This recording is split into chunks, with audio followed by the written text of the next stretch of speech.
Well, students and teachers returned to school in Pawtucket this morning as the city's speed cameras officially went live. Now, these cameras will keep tabs on drivers in school zones and intersections and give warnings for the next 30 days. And once that grace period is over, drivers caught speeding will be hit with a $50 ticket. Eyewitness News reporter Kate Walsh is live in Pawtucket with what police and parents are saying tonight. Kate?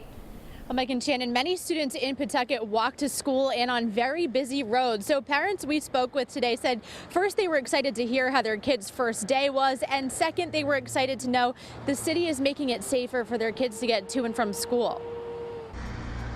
They're watching you. These cameras are now working in 9 school zones and 2 of 3 designated intersections in Pawtucket. I know in the hustle bustle of the day, everybody's rushing to get to work or drop off their students, but school safety is the most important thing. First day of school in Pawtucket meant the first day of the traffic camera safety program. The goal to slow down drivers so students and pedestrians can safely cross busy city streets.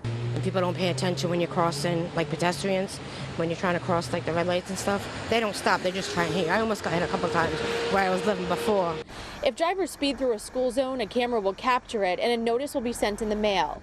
For the first 30 days, it will be just a warning in hopes that's all that's needed to change drivers' habits. After those 30 days, violators will get a $50 ticket in school zones and a $95 ticket if they speed through a red light camera at 3 busy intersections. So far, we haven't received any calls or complaints regarding the program.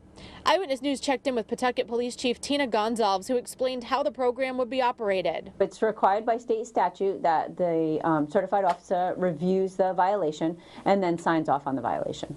Anyone can dispute a fine through the court system. Pawtucket is the second Rhode Island community to implement the program after Providence. That rollout last year prompted some changes at the state level, restricting hours to between 7 a.m. and 6 p.m. on school days.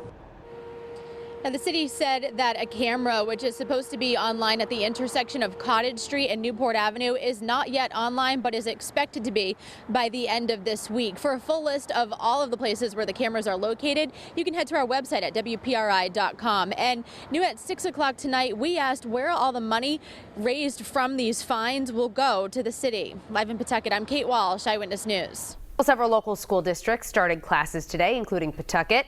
And also starting in Pawtucket today, speed cameras, keeping tabs on drivers in and around school zones. Eyewitness News reporter Kate Walsh tells us what the fines from these cameras will be used for. Kate? Well, Shannon, many students here in Pawtucket walk to and from school each day on very busy roads. So the goal of this program is simple: to make sure that drivers are slow, to make sure that the children stay safe. Drivers are learning a big lesson on the first day of the school year in Pawtucket. These cameras now online in 9 school zones and 2 of 3 designated busy intersections in the city. For the safety of my children and all of the other students here, I'm completely on board with it. Drivers who speed through a school zone will get a $50 fine in the mail and a $95 fine if they speed through a red light camera at the 3 intersections. That's after an initial 30-day warning period. We hope that this will deter people from speeding in the school zones and that, the 30-day warning period will obviously decrease the speeds. Pawtucket Police Chief Tina Gonzalez explained the money collected from the fines will first go toward paying fees to the camera company. And then there's operational costs, obviously, with the officers involved, the courts, the clerical staff. The cameras will be in effect from 7 a.m. to 6 p.m. each school day, a requirement made by the state after a rocky rollout last year in nearby Providence. As long as the traffic cameras are applied during the applicable hours, I don't think there should be a problem at all. For a full list of where these cameras are located across the city, you can head to our website at WPRI.com. And we are told by the city that one of the cameras that was supposed to be online in one of those 3 busy intersections at Cottage Street and Newport Avenue is not yet up, but it will be by the end of the week. Live in Pawtucket, I'm Kate Walsh, Eyewitness News.